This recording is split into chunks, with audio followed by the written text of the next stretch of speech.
Ya, dan masih bersama kami di Bincang Halal Indonesia, dan kalau kita berbicara tentang produk konsumsi, memang pengawasannya harus lebih detail karena menyangkut tentang kesehatan konsumennya. Betul, sendiri, apalagi konsumennya anak-anak itu sangat Betul harus sekali. diperhatikan ya.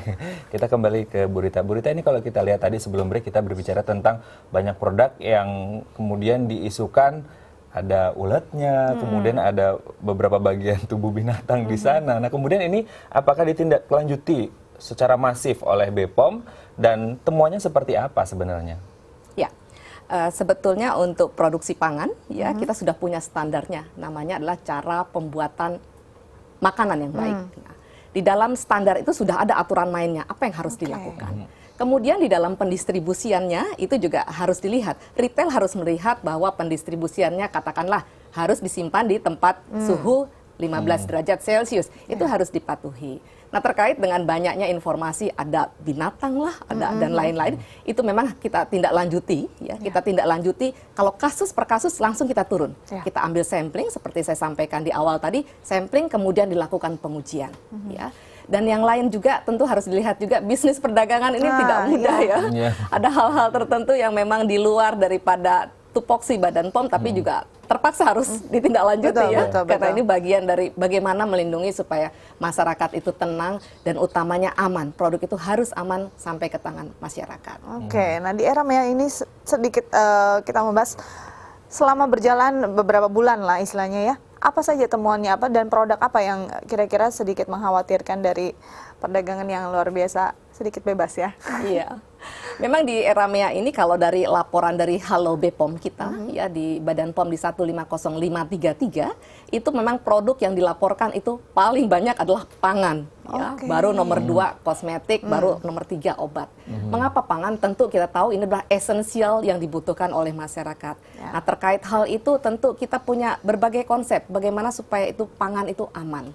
Konsep pertama adalah kita mengembangkan komunikasi, informasi, edukasi kepada masyarakat. Nah, ini Badan POM tidak sendiri, kita bersama dengan unit lain terkait dan tentu lembaga masyarakat untuk menyampaikan bagaimana sih pangan yang aman, bagaimana penyimpanannya.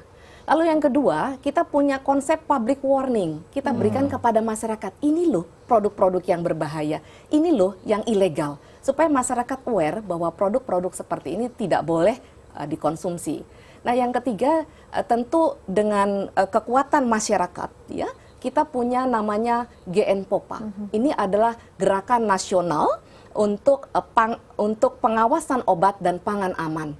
Nah, GNPOPA ini masyarakat dilibatkan secara aktif, ya. Kemudian kita ajari kepada masyarakat untuk melihat KIK-nya, ya, kemasan, izin edarnya, dan kedaluarsa. Sehingga apa? Produk, meskipun banyak produk impor, tapi kalau masyarakatnya cerdas, dia akan tahu bahwa produk ini tidak tepat loh, nggak ada izin edarnya. Nah, satu hal kecil, tapi ini penting. Badan POM punya namanya Cek BPOM. Nah, Cek BPOM ini adalah sistem aplikasi yang sederhana dan masyarakat bisa lihat di situ nomor izin edarnya, nama produknya, dia terdaftar atau enggak.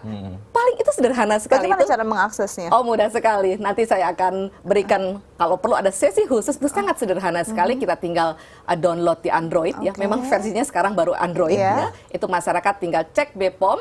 Nah, itu langsung keluar nama-namanya. Bisa langsung masyarakat download.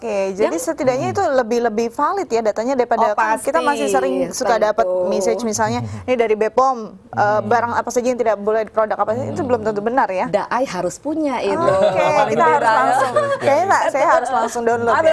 Satu lagi tidak hanya masyarakat juga pada untuk tenaga kesehatan kita sekarang punya namanya program IONI Mobile, Informatorium Obat Nasional Indonesia.